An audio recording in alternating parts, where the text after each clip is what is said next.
Jesus deu logo uma macetada no trio elétrico dela. O diabo que ela serve, quando aquele trio elétrico estava tombando, se fosse pelo diabo, o diabo empurraria aquele trio todinho.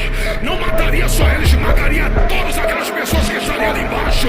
Mas Deus tem tanto amor pela alma da Ivete dela que está dizendo: se arrependa, porque aí você vai evitar que eu lance a tua alma no inferno.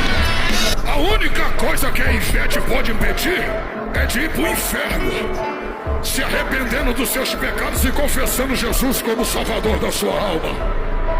Aí a Ivete veio e falou que ia macetar o Apocalipse, ou seja, martelar, impedir.